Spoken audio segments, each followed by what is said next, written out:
The alien woman tried to buy the human as a husband. He asked what the job paid, what could make an alien woman believe she could buy a human as a husband, and why would his first response be to ask how much the job paid? Hello, everyone, and welcome back to the channel. If you enjoy immersive science fiction stories filled with alien cultures, unexpected misunderstandings, emotional tension, humor, and unforgettable human moments, please subscribe to the channel and turn on notifications so you never miss a new story. Thank you sincerely for watching, supporting the channel, and continuing to join us on these journeys across strange worlds and distant stars. Before we begin, tell us in the comments, where in the world are you watching from, and what time is it there right now? Now, let's begin the story. How much does the job pay? Jason Miller asked, and every crystalline bell in the Valorian contract hall seemed to stop ringing at once. He stood beneath a ceiling of translucent blue glass, one hand still holding the payment slate from the power grid inspection he had completed that morning. The air smelled faintly of ozone and polished stone. Holographic seals drifted above the legal counters in slow golden circles, while clerks moved between them with the quiet precision of people who had never expected a human contractor to become the most interesting document in the building. Across from him stood Victoria Hale. Her sapphire blue skin caught the cold light in soft, iridescent tones, silver-white hair falling neatly behind the high collar of a formal house coat. 3 legal clerks stood behind her, each holding an authenticated contract tablet. Victoria did not smile. The compensation is listed in Section 4. Jason looked down at the document she had just placed in front of him. I was hoping for a number. One of the clerks made a small sound that might have been surprise. Victoria touched the contract slate. A figure appeared in bright white digits. Jason stared at it. Then he looked at her. Then back at the number. It was enough money to buy a home on Earth, retire comfortably, and still have enough left over to make several accountants nervous. That is annual? He asked. Total initial compensation. Initial? Yes. Jason nodded slowly. So there are bonuses. Victoria's golden eyes narrowed. There are inheritance provisions, residential privileges, transportation rights, medical guarantees, and house income participation. Retirement. Permanent estate support is included. Paid vacation? The nearest clerk looked genuinely offended. Victoria did not. Time away from house obligations can be negotiated. Jason rested both hands on the edge of the contract counter. Health coverage? Comprehensive. Dental. Victoria hesitated. I do not know what that means. We can circle back. The clerks exchanged looks. Jason noticed. That was the first moment the meeting began to feel wrong. Not dangerous. Just wrong in the way a familiar word sometimes sounded strange after hearing it too many times. He looked again at the heading above the contract. Marital Acquisition Agreement. He had assumed the translation software was using an unfortunate phrase for some kind of house employment arrangement. Valorian legal language did that. 3 weeks earlier, a maintenance waiver had translated itself as voluntary surrender of thermal dignity. Let me make sure I understand the position, Jason said. Victoria inclined her head. You would enter House Hale under formal contract. And my title would be? Husband. Jason waited. No one laughed. Right. He tapped the slate. Husband, as in ceremonial house representative? No. Administrative partner? Not precisely. Political consultant? No. Jason looked at Victoria. Actual husband? Yes. The room became very quiet around him. Somewhere near the far wall, a contract seal chimed as another transaction completed. Jason slowly set his payment slate on the counter. Okay, he said. That changes the meeting. Victoria's posture remained perfectly composed. You appeared interested 30 seconds ago. 30 seconds ago, I thought your translation software was having a difficult morning. It is functioning correctly. That is unfortunate. One clerk leaned toward Victoria and whispered something. She raised a hand without looking away from Jason. You asked what the position paid. Because I thought it was a position. It is. Jason rubbed one thumb against the edge of the contract. Victoria, on Earth, husband is usually not listed under employment categories. Her expression shifted by a fraction. Yet you understood the term. I understood the word. I did not understand why it came with a compensation package. Because House Hale does not acquire obligations without establishing value. Jason glanced again at the impossible number glowing on the slate. And you are trying to acquire me. Your marital contract. That sentence is not helping. For the first time, something like confusion appeared in Victoria's golden eyes. She had expected bargaining. She had prepared wealth, rights, housing, and legal guarantees. What she had not prepared for was the possibility that the human in front of her might find the entire structure stranger than the amount being offered. Jason looked around the silent hall, then back at the contract. The number still glowed like a dare. "Before I accidentally negotiate myself into a marriage," he said, "I think we should start with one question." Victoria folded her hands behind her back. "Ask." Jason met her gaze. "Why me?" Jason Miller kept his eyes on Victoria Hale while the contract hall continued moving around them. Clerks crossed beneath floating seals. Legal chimes sounded at distant counters. Somewhere behind the crystalline walls, a climate system pushed cool air through narrow vents, carrying the faint mineral smell of polished stone. Victoria seemed completely unbothered by the question. "Because you meet the requirements." Jason waited. "That is not especially romantic." "This is not a romantic proceeding." "That actually helps." One of the legal clerks looked down very quickly, perhaps to hide a reaction. Victoria touched the contract slate and expanded a list beside his name. Terran citizen. Independent house status. No Valorian blood claim. No active political alignment. Verified financial solvency. Health certification complete. Jason stared at the final line. "You have my medical records?" "Only the certification required for long-term contractual responsibility." That sentence created 3 new questions. "You may ask them." Jason rubbed one hand across his jaw. He had repaired habitat grids in places where the emergency manuals were written in 6 languages, and none of them agreed. But this was beginning to feel more complicated. "All right. Work hours." Victoria blinked once. "Work hours. If husband is a position, I assume there are scheduled obligations. House appearances. Council functions. Estate representation. Formal dinners. How many hours per week?" The second clerk looked offended again. Victoria considered it seriously. "Variable. That is usually employer language for more than 40. 40 what? Hours. You calculate obligation by time? Humans like knowing when we are off the clock." Victoria looked genuinely puzzled. "Marriage has an off clock." Jason leaned against the counter. "On Earth, healthy marriages usually have boundaries. You continue referring to Earth custom as though this agreement were Earth law." "Because I am the Earth part of it." She accepted that with a small nod. Jason continued. "Housing. Private residence within the Hale estate. Separate room?" Victoria paused. "If requested." Jason noticed the clerks glance at each other again. "Definitely requested." "Noted." "Food allowance." "All household meals are provided." "Transportation." "House vehicles and orbital access." "Retirement." "Already answered." "Paid leave." "Negotiable." "Sick leave." "Medical care is comprehensive." "That is not the same thing." Victoria narrowed her golden eyes. "You are evaluating marriage as employment. You introduced a compensation package. Because compensation is proper, then paperwork happens." For the first time, a faint trace of irritation crossed her face. "Do humans always make emotional institutions this administrative?" Jason looked at the contract. This emotional institution arrived with 3 lawyers. None of the clerks corrected him. Victoria inhaled slowly. "Fine. What else?" Jason scrolled lower. "What exactly am I expected to do?" "Maintain public marital standing with House Hale." "Meaning?" "Attend required functions. Reside primarily at the estate. Represent house interests when formally designated. Preserve contractual discretion regarding internal matters." That sounds like public relations with dinner. It is considerably more serious. "I noticed the retirement package." Victoria looked at him for a long moment. "And remain married to me." Jason stopped scrolling. "Yes, you mentioned that part. You keep treating it as secondary. Because I still cannot tell whether your culture thinks this is a relationship or a corporate merger. Those are not mutually exclusive." Jason slowly lifted his head. "I am learning a lot today." Victoria touched the next section. A ceremonial diagram appeared, showing house seals linking through inheritance lines and property rights. Jason studied it, then looked at her. "You are serious." "Entirely. And all of this begins if I sign." "Preliminary acceptance begins if you sign." "Preliminary?" "Final certification requires residency review, compatibility verification, and succession approval."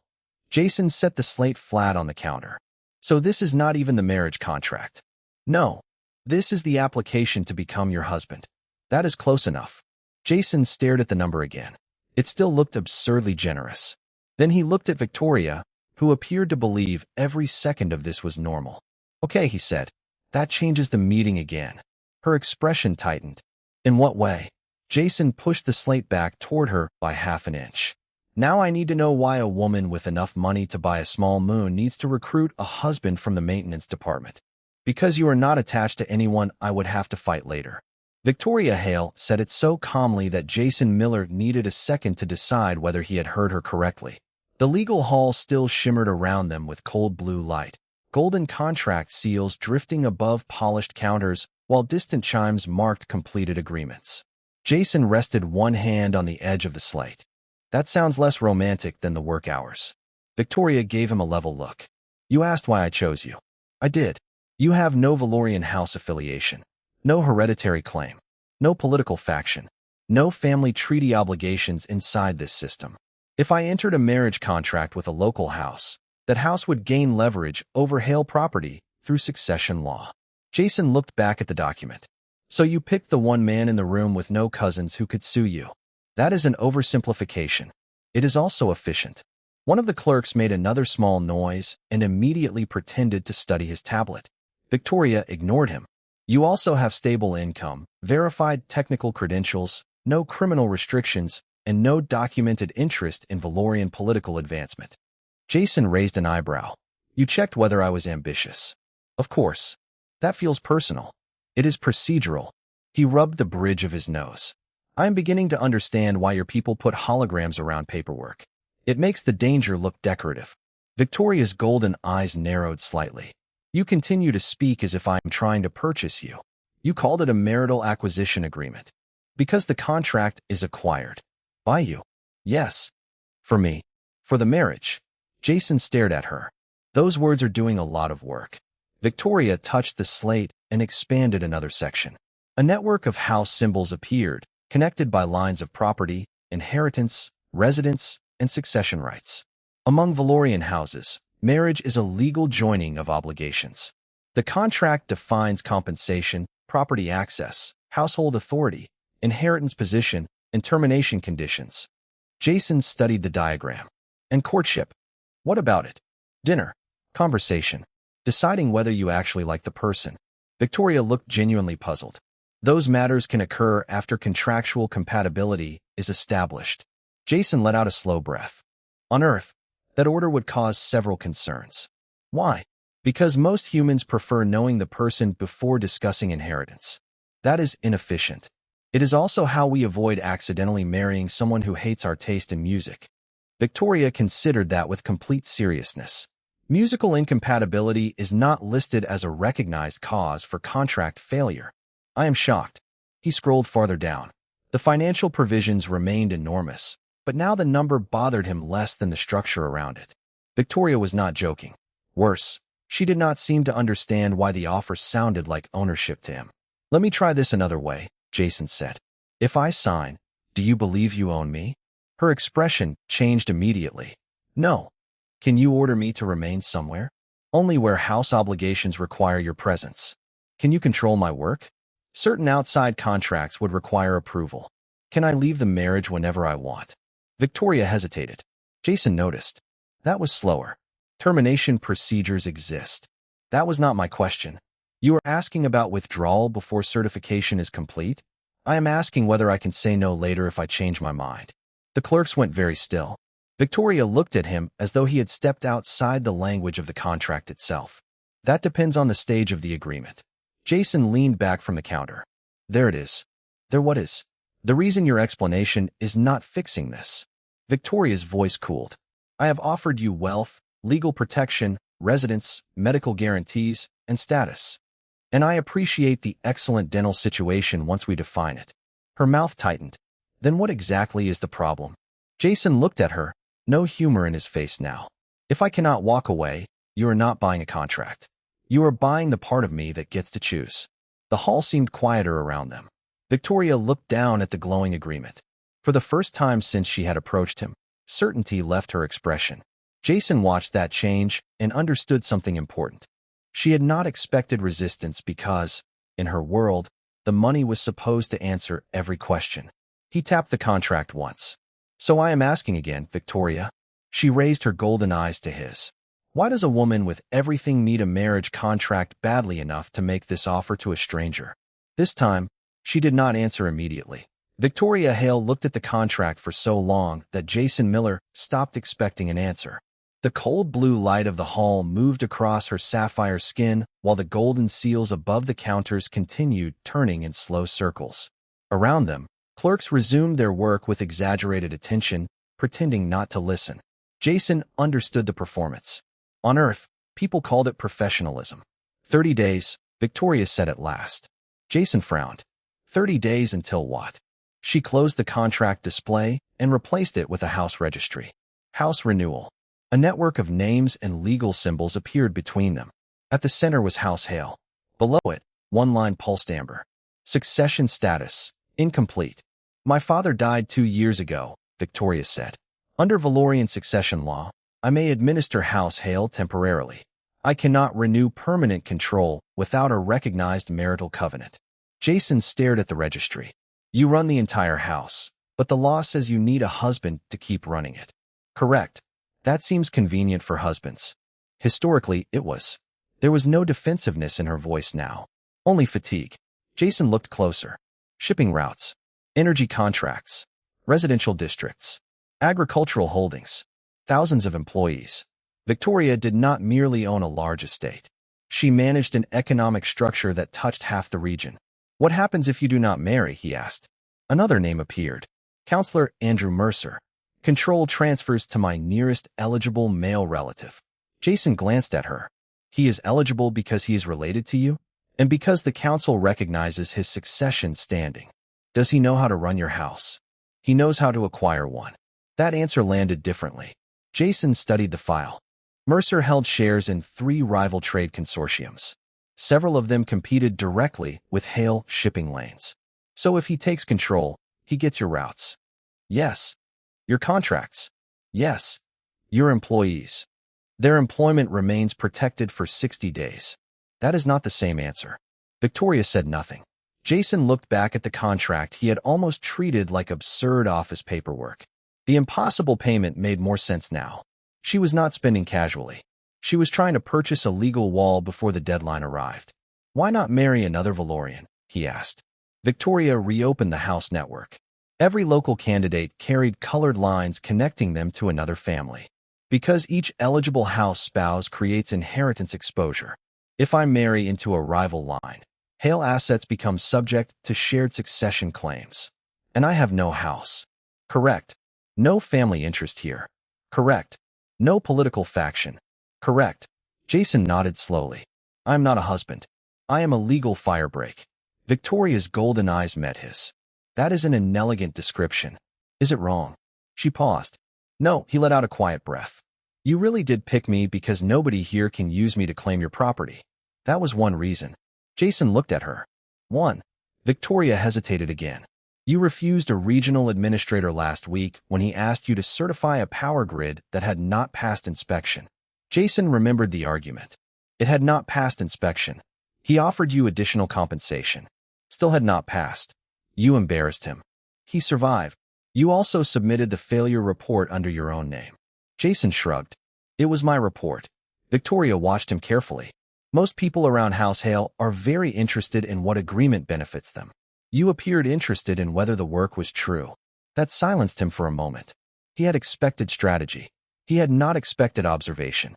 "So I am politically useless and annoyingly honest." Those were both favorable qualities. Jason looked toward Mercer's name on the registry. "Does he know you are looking outside the approved house lists?" "He knows I am exploring alternatives." "And he is comfortable with that?" Victoria's expression changed by a fraction.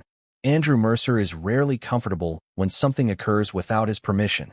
Jason glanced at the 30-day countdown beneath the renewal notice. "How long have you been trying to solve this?" 8 months. And every legal path leads back to marriage. Every path the council recognizes. He looked at her then, really looked. The expensive coat. The formal posture. The 3 clerks. The woman who seemed to own half the skyline outside the glass. She had wealth, authority, and a legal deadline telling her none of it belonged to her unless she attached herself to someone else. That is why you offered so much, Jason said. Victoria nodded. I am not trying to buy a husband because I want to own someone. Her voice lowered. I am trying to prevent my house from being owned by someone who thinks it already belongs to him. Jason looked back at the glowing contract. For the first time, the number did not look like a fortune. It looked like the price of a locked door. Jason Miller did not sign anything that day. Instead, he spent the next 2 hours in a private review room beneath the contract hall, reading every page of Victoria Hale's marital agreement while she sat across from him in silence. The room was warmer than the public chamber, but only slightly. A narrow heating panel hummed beneath the table, and the air carried the dry smell of paper substitute and charged holographic glass. Jason had asked for the contract in plain Terran legal translation, without ceremonial formatting, inheritance diagrams, or decorative seals. Victoria had looked offended by the request. He had looked relieved when the document shrank from 127 glowing pages to 43. This is better, he said. It is visually inferior. That is why I trust it. Victoria watched him scroll. You have been reading the termination section for 19 minutes. That is because the termination section keeps trying to become 3 different sections. Valorian law distinguishes contractual withdrawal, household dissolution, and succession disengagement. Earth lawyers would be proud. He reached the subsection again and stopped. Year 1 withdrawal requires house approval following certification. Jason read it once more. Then a third time. Victoria. Yes. If I sign the final agreement and 6 months later decide I want out, who approves that? She answered carefully. House Hale. Who controls House Hale? I do. Jason set the slate down. No, Victoria blinked. No what? No contract. Her golden eyes narrowed. You have not completed the financial appendix. I do not need the financial appendix. The initial compensation can be increased. Jason stared at her. You think this is about the number? You were clearly interested in compensation. I was interested because I thought I was interviewing for a job. And now I am reading a document that says if I marry you, you become part of the process required for me to stop being married to you. Victoria folded her hands. That is standard protection against succession disruption. It is also a locked door. The house cannot function if a spouse may abandon contractual responsibilities without review. Then the house needs a better contract. Her expression cooled. You are dismissing centuries of law because you dislike one clause. I am refusing one clause because it controls whether I can leave. There are safeguards. Controlled by your house. Yes. Which means controlled by you. I would not abuse that authority. Jason leaned back. I believe you. That surprised her more than accusation would have. Then why refuse? He looked at the contract between them. Because the point is not whether you are nice enough to hold the key. Victoria went still. Jason continued. The point is that you should not have the key. The heating panel clicked softly beneath the table. Somewhere outside the room, a legal chime rang twice. Victoria looked down at the termination clause as though seeing it from a different angle for the first time. You would walk away from the payment over this? Yes. The amount is enough to secure your entire future. I would like my future to remain mine. She was quiet for several seconds. Then she touched the compensation field and increased the number. Jason actually laughed once, not because it was funny, but because the gesture was so perfectly consistent with everything she had been taught. Victoria.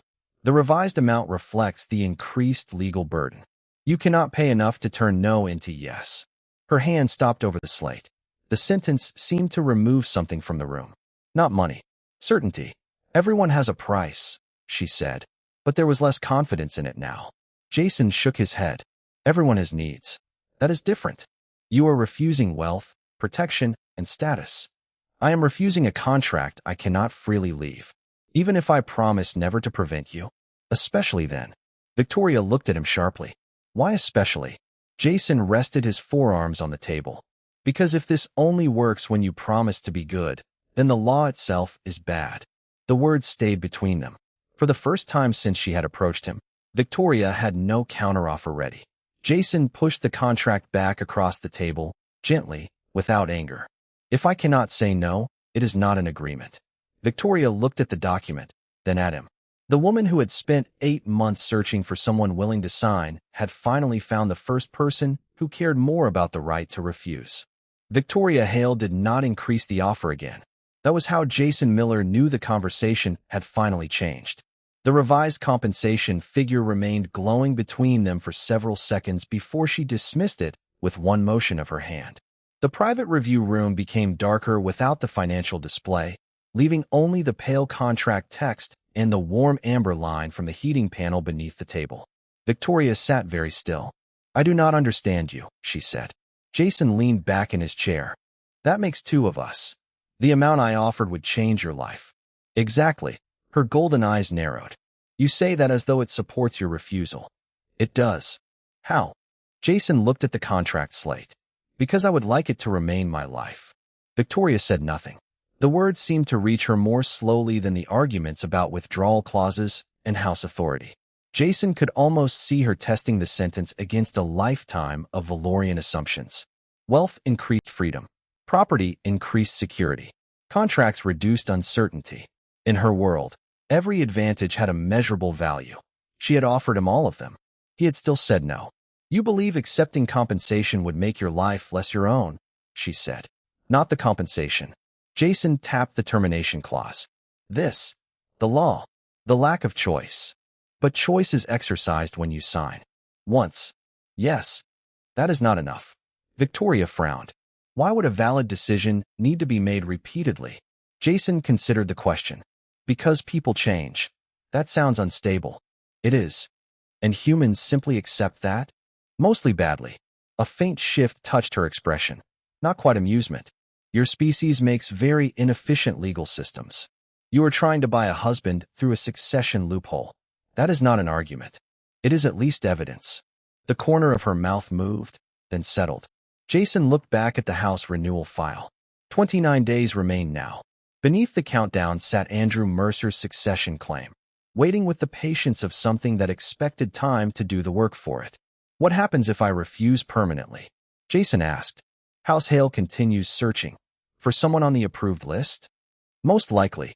And every approved contract has the same withdrawal clause." Victoria hesitated. "Yes.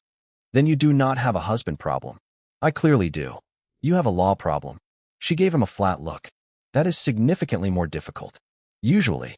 Jason reopened the succession statutes. "Show me every alternative pathway the council rejected." Victoria stared at him. "Why?" "Because 8 months is a long time to keep opening the same locked door." "You rejected my contract." "Correct.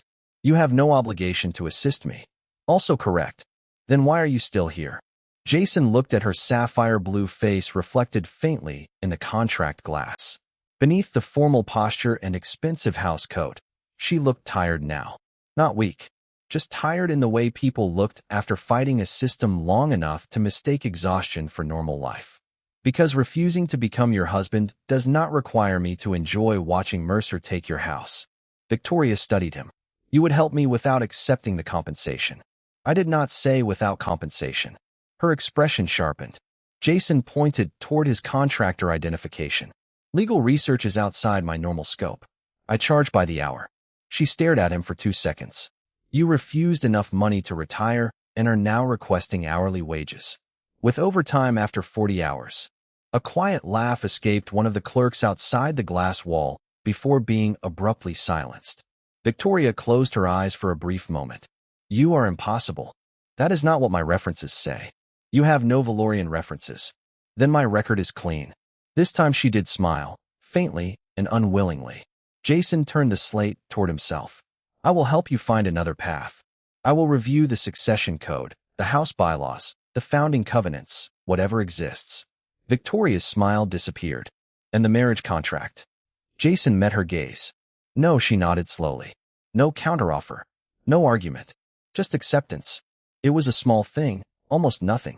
Jason suspected it might have been the first time in her life someone had told her no without becoming either an enemy or a problem to be purchased away. Victoria reopened the legal archive. "Your hourly rate?" Jason named it. She blinked. "That is absurdly low. Compared with buying me, probably." Her golden eyes narrowed again. "Do not become pleased with yourself." Too late. The archive expanded across the table, hundreds of rejected petitions unfolding in pale blue light. Jason leaned forward and began reading. Victoria watched him for another moment before doing the same. Somewhere beyond the room, another contract chime rang through the hall. This time, neither of them looked up. Jason Miller moved into House Hale 3 days later under a temporary legal consultant contract that contained exactly 7 pages and, to his satisfaction, a termination clause requiring only one signature. The estate sat above the Valorian capital on a ridge of dark stone and glass, all long corridors, quiet elevators, and windows that turned the city below into rivers of gold after sunset. Jason had expected luxury to feel warm. Instead, House Hale felt precise. Doors opened before he touched them. Lights adjusted to his movement. Meals arrived on schedule. Nothing rattled, leaked, or made a sound it was not supposed to make. He distrusted it immediately. Victoria Hale gave him an office beside the succession archive and returned to work as if inviting a human contractor into her ancestral home were a routine administrative event. By the second night, Jason understood why she had seemed tired in the contract hall. She did not stop. Council messages, shipping disputes, energy contracts, employee petitions, legal challenges. At 1 a.m, he found her still standing in front of a wall of financial projections, golden eyes fixed on numbers while the room temperature hovered near 58 degrees Fahrenheit. Jason rubbed his hands together. Is this office refrigerated for legal reasons? Victoria did not look away from the display. Valorians prefer cooler working environments. Humans prefer retaining feeling in their fingers. You have gloves. That is not the point. She finally looked at him. You complain frequently for someone being paid by the hour. Complaining is included at no extra charge. The next morning, the office was 68 degrees. Victoria never mentioned the change. Jason did not either. 2 nights later, he arrived at his desk and found a small heating plate beneath his coffee mug. It kept the drink warm without making a sound. He stared at it for several seconds. Victoria was reading across the room. Did you install this? He asked. The estate system noted repeated thermal decline in your beverage. The estate system has opinions about coffee? Apparently. Jason looked at her. And the estate system selected a human-compatible warmer by itself. Victoria kept reading. Apparently. He smiled and let her have the lie. Their work settled into an odd rhythm after that. Jason read old covenants and succession rulings. Victoria translated ceremonial language into practical meaning. He asked questions nobody in the house seemed comfortable asking because he had not grown up believing the answers were sacred.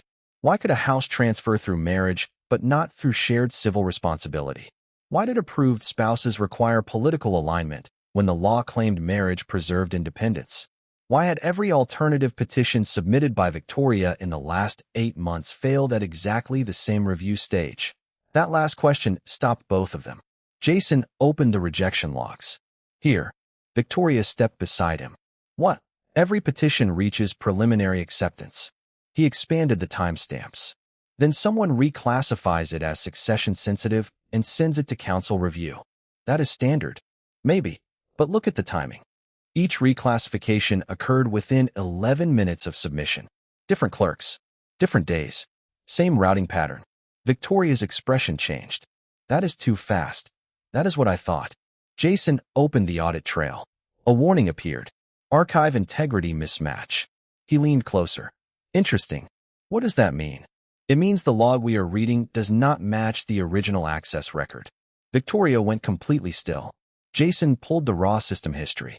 Several entries had been overwritten, but not cleanly. The metadata remained. One administrative key appeared again and again.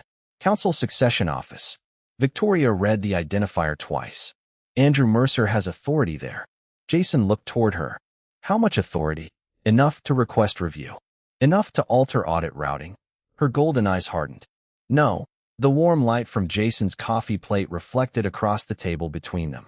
For the first time since he had entered House Hale, the estate no longer felt merely cold. It felt watched. Jason Miller spent the next 4 hours following Andrew Mercer through numbers he was never supposed to see. Not the man himself. The pattern. Access keys. Routing permissions. Council review timestamps. Every alternative Victoria Hale had submitted during the past 8 months had been redirected by the same administrative authority before any independent legal office could evaluate it. Jason sat beneath the warm amber light of his desk while the rest of House Hale slept around them. His coffee had gone untouched for 20 minutes, which Victoria had learned was a reliable sign that something was wrong. She stood beside him, sapphire blue skin reflecting the pale archive glow. "Show me again," she said. Jason reopened the first petition. "You requested civil succession review." "Yes." Preliminary clerk marked it admissible. Then counsel rejected it. "Not exactly." He expanded the hidden routing history. "It never reached full counsel review. Someone reclassified it as restricted succession material and sent it directly to Mercer's office." Victoria stared at the identifier. Jason opened the second petition. "Same sequence. Third. Same. Fourth. Again. Every door," he said quietly. Victoria looked at him. "What?" "Every legal alternative you tried was redirected before it could become an alternative." He brought up the approved spouse registry. Dozens of names appeared. Jason filtered them by house affiliation. Nearly every candidate connected, directly or indirectly, to families aligned with Mercer's trade coalition. Victoria's expression hardened. "That list is supposed to be neutral." "It is not." He could not control the entire registry. He did not need to. Jason pointed at the eligibility rules added 3 years earlier. He only needed to influence what counted as acceptable. Victoria read the amendments. Approved spouse must hold recognized house standing. Approved spouse must pass political compatibility review. Approved spouse must satisfy succession continuity requirements. Each rule sounded reasonable alone. Together, they formed a funnel. "This was never about tradition," Jason said. Victoria remained still. "No, it was about making sure every door led to someone they controlled."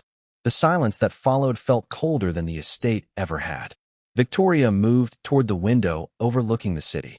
Gold traffic lines crossed the darkness below, following routes House Hale had managed for generations. "Andrew sponsored the compatibility amendment," she said. "I supported it." Jason looked up. "Why?" "It was presented as protection against hostile marriages." "That sounds almost funny now." "It is not." "No," Jason softened his voice. "It is not." She kept looking through the glass. "He did not need to take the house from me directly. He only needed to make certain that keeping it required attaching myself to someone his coalition could influence." Jason leaned back, the shape of it finally clear. "That is why you chose me." Victoria turned. "You were outside every category he expected. No house, no Valorian inheritance claim, no political allegiance, and no reason to care whether Mercer approved of you." Jason nodded. "That last one is especially true." Victoria almost smiled, but the expression disappeared quickly. "If we accuse him now, he will say the routing was administrative. Then we do not accuse him now. What do we do?" Jason reopened the raw logs. "We preserve everything. Original timestamps, access histories, amendment authorship, every rejected petition. And then we make him explain the pattern in a room where he cannot edit the log afterward." Victoria studied him. "You sound very certain." "I am certain about the data." "And about me?" Jason paused. "What about you? You refused my contract. You discovered someone has been narrowing my choices for years. You could leave tonight and never deal with any of this again." Jason looked at the temporary consultant agreement open beside his coffee. 7 pages. One signature to leave. His signature. "Yes," he said. Victoria waited. "And?" He closed the agreement without activating termination. "I am still here." Something changed in her expression then, subtle but unmistakable. Not relief exactly. Something quieter. The recognition that, for once, someone beside her was staying because he could leave. Victoria Hale asked him the question after midnight, when House Hale had finally gone quiet enough for Jason Miller to hear the soft hum of the city beyond the windows. The succession archive was still open across his desk, hundreds of preserved records glowing in pale blue columns, but neither of them had looked at the data for several minutes. Victoria stood near the glass with her arms folded, silver-white hair catching the reflected lights from the streets far below. Jason watched her without pretending to read. "You are thinking loudly," he said. She glanced at him. "Humans can hear thoughts now? Only when they pace the same 12 feet of floor 6 times." Victoria looked toward the path she had been walking and stopped. "I have a question.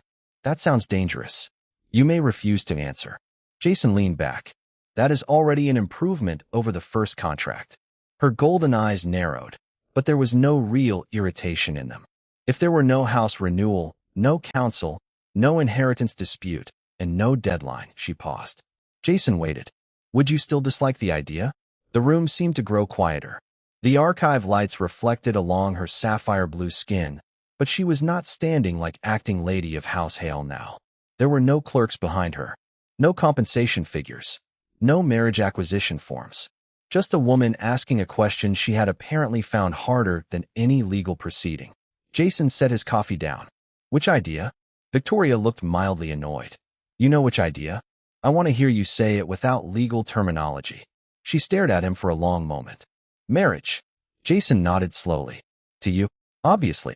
Nothing has been obvious since you tried to recruit me as a husband. I did not recruit you.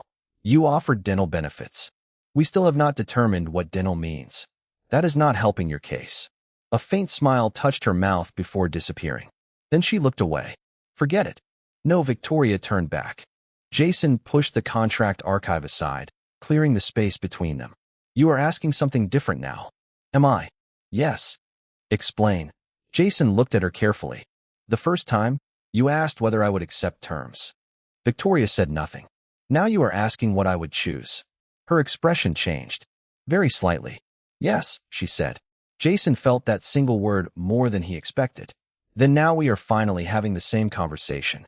She stepped closer to the table, but did not sit. And what is your answer? Jason looked toward the city for a moment. He could have made a joke. Normally, he would have. Humor gave people somewhere to stand when the floor became too honest. This time he did not. I did not dislike you, he said. I disliked the idea that the contract came before the person. Victoria listened without moving. You were offering security, money, status, everything you thought should make the decision easy. But none of those things told me whether I would want breakfast with you 10 years from now. Her brow furrowed. Breakfast? Human metaphor. A poor one. Probably. He smiled. But I would want the choice to be about that. Ordinary things. Whether we respect each other when nobody is watching. Whether silence is comfortable. Whether disagreements end with somebody owning the answer. Victoria lowered her eyes toward the untouched contract file. And have you learned any of those things? Jason looked at the heating plate beneath his coffee, then at the office temperature she had quietly changed for him days earlier. Some. Enough. Enough to know I would rather keep finding out than leave. She looked up. The silence that followed held no contract chime, no legal seal, no witness. Jason did not reach for her hand. Victoria did not offer another agreement. For the first time, neither of them seemed interested in turning the moment into something enforceable. She only asked, very softly. So this is what choosing feels like. Jason met her gaze. It is slower than purchasing. A real smile appeared this time. And less efficient. Much less. Victoria looked at the city again, and Jason noticed she was no longer pacing. The council chamber was warmer than the contract hall, and somehow less comfortable. Jason Miller noticed that before the hearing began. The walls were dark glass, the ceiling lower, the air filled with the faint metallic smell of active legal projectors. Victoria Hale stood beside him at the central table in formal house colors, sapphire blue skin reflecting the white light of the succession seal above them. Across the chamber sat Andrew Mercer, silver-haired, perfectly composed, surrounded by council clerks who seemed to breathe only when procedure permitted it. House renewal expires at midnight, the presiding counselor said. Unless acting Lady Hale completes a recognized marital covenant, succession authority transfers under existing law. Jason looked at the clock projected above the chamber. 6 hours remained. Mercer folded his hands. This matter has already consumed unnecessary time. Victoria's golden eyes narrowed. 8 months of blocked petitions created that time. Mercer did not look at her. 8 months of failed alternatives do not invalidate law. Jason leaned slightly toward Victoria. He rehearsed that. Quiet. I am being supportive. You are being human. The presiding counselor opened the official record. Consultant Miller, your temporary authority to represent House Hale is challenged. Jason looked up. On what basis? Mercer answered before the counselor could. You rejected the marital obligation that gives you standing in the succession matter. I am her legal consultant. You are an outside contractor attempting to influence hereditary law while refusing the responsibility necessary to participate in it. Jason glanced at Victoria. Responsibility seems to mean marriage whenever convenient. Mercer finally looked at him. The human wants the privilege without the price. The room went silent. Jason felt the words settled differently than Mercer intended. He looked toward the rows of council members, then at the legal seal hovering above them. No, Jason said. I am the one asking why freedom has a price. Several counselors shifted. Mercer's expression hardened. Do not turn this hearing into philosophy. I am trying to keep it legal. Jason opened the succession archive. House Hale submitted multiple alternatives. Each was rerouted before independent review. He displayed the access history. The same administrative authority touched all of them. Mercer looked at the records without surprise. Routine succession screening. Before preliminary review completed? Efficiency is not corruption. Agreed. Jason changed the display. But pattern matters. Victoria stepped forward. These petitions were redirected through an office connected to Counselor Mercer. The presiding counselor studied the logs. Counselor Mercer? Mercer remained calm. My office holds broad review authority. Nothing shown here proves improper intent. Jason nodded. That is true. Victoria looked at him sharply. He continued before she could speak. The data proves routing, not motive. Mercer allowed himself the smallest smile. Then your accusation fails. There is no accusation yet. Jason opened the approved spouse registry. There is a question. One by one, the names appeared, almost all connected to Mercer-aligned houses. Why did neutral eligibility rules produce candidates from the same political network? Mercer's smile disappeared. Because those houses satisfy continuity standards. Standards your coalition helped write. Standards approved by this council. Also true. Jason closed the display. He could feel Victoria beside him, tense but silent. The presiding counselor looked toward the countdown. Even if procedural irregularities exist, the deadline remains valid. House Hale must enter a recognized marital covenant before midnight. Mercer leaned back. There is still time. Lady Hale has an eligible human candidate beside her. The chamber turned toward Jason. Victoria did not. She stared at the contract slate resting unopened on the table. The old offer was still legally available. One signature from Jason. One certification from her. House saved. Mercer stopped. Everything solved at the exact price Jason had refused. The presiding counselor spoke quietly. If consultant Miller accepts the original agreement, succession protection can be restored immediately. Jason looked at Victoria. She finally met his eyes. There was no command in them. No offer. No request. Only the terrible clarity of a choice that would reveal what the last several days had actually changed. Above them, the clock continued toward midnight. Victoria Hale did not look at the contract slate for long. Jason Miller did. He knew exactly what that document could do now.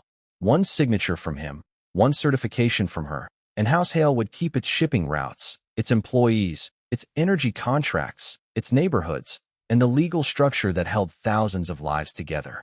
The council chamber had gone so quiet that Jason could hear the soft electrical hum inside the succession seal above them. Andrew Mercer watched from across the room with the stillness of a man who believed time had finally chosen his side. The presiding counselor spoke again. Lady Hale, the original marital agreement remains valid until midnight. Victoria's golden eyes stayed on Jason. He hated how easy the next words were to imagine. Sign it. Fix this. Argue about freedom later. He looked toward the workforce registry displayed beside the house records. Engineers, dock crews, administrative staff, families whose housing contracts depended on Hale management. Victoria, he said quietly, if you decide the risk is too large, I will understand. Her expression changed. You would sign? Jason did not answer immediately. I am saying there are people depending on this house who never asked to become part of our argument. That was not my question. He looked at her. If you asked me to help protect them tonight, I would understand why. Even under the old contract. Jason felt the weight of the answer before he gave it. I would hate it, but you would consider it. Yes. Mercer leaned forward slightly. Jason saw satisfaction return to his face. Victoria saw it too. She turned toward the contract slate. For one terrible second, Jason thought she was going to open the signature field. Instead, she placed her palm over the document and selected Terminate Offer. A warning appeared. Canceling this agreement may void succession protection. Confirm? Victoria pressed confirm. The contract disappeared. The compensation figure vanished with it. The marital acquisition seal dissolved into pale light. The chamber erupted in whispers. Jason stared at the empty space where the agreement had been. Victoria. She faced the council. House Hale withdraws the marital acquisition proposal. The presiding counselor looked stunned. Lady Hale, without a certified spouse agreement, your renewal remains incomplete. I understand. Control may transfer at midnight. I understand. Mercer stood. You are sacrificing an entire house over the preferences of one human contractor. Victoria turned toward him. No, her voice was calm. I am refusing to preserve my freedom by removing his. The room went still again. Jason felt something tighten behind his ribs. He had heard Victoria speak with authority before. He had watched her negotiate contracts worth more money than he would ever see. None of that sounded like this. He was willing to sign, Mercer said. Under pressure created by your system, Victoria replied. That is not the same as choosing. Mercer's mouth hardened. You are letting sentiment override law. No, I am finally recognizing what the law has been asking me to ignore. She turned toward the council. If House Hale can survive only by placing another adult under an agreement, he cannot freely leave, then the house is not being protected. It is being preserved by transferring the same cage to someone else. Jason looked down at the table. He did not trust himself to make a joke. The presiding counselor glanced toward the countdown. The succession deadline remains. Then let it remain. Victoria's hands rested flat against the table. I will not submit another acquisition contract. Mercer smiled coldly. Then at midnight, your authority ends. Victoria looked at him. Maybe. Jason heard the word differently. Not surrender. Space. A door still open somewhere.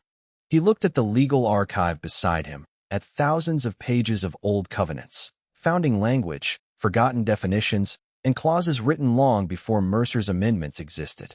Victoria had just thrown away the easiest solution in the room. Jason realized that meant he had one job left. Find the harder one. Jason Miller found the clause with 47 minutes left before midnight. He had stopped trusting summaries hours ago. The Modern Succession Index kept routing every search back toward marital acquisition, approved spouse lists, and council certification. So he abandoned it and opened the oldest version of the Hale legal archive instead. The founding compact loaded slowly, its language archaic enough that even Victoria Hale had to stand beside him and translate ceremonial terms line by line. The council chamber had emptied of spectators, but not officials.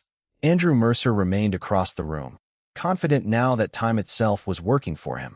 Jason ignored him. His eyes moved over a section labeled Household Continuity. Read that again, he said. Victoria leaned closer to the display. A recognized house may preserve succession through mutual household covenant when two competent adults voluntarily accept shared legal responsibility for estate continuity. Jason looked at her. Does it say marriage? No. Does it say acquisition? No. Does it require house approval? Victoria read farther. Her golden eyes widened slightly. Only witness certification and proof of voluntary consent. Jason sat back. There you are. Mercer stood immediately. That provision is obsolete. Jason looked across the chamber. Show me where it was repealed. Mercer did not answer. The presiding counselor reopened the compact. The clause predates modern succession law by more than 4 centuries.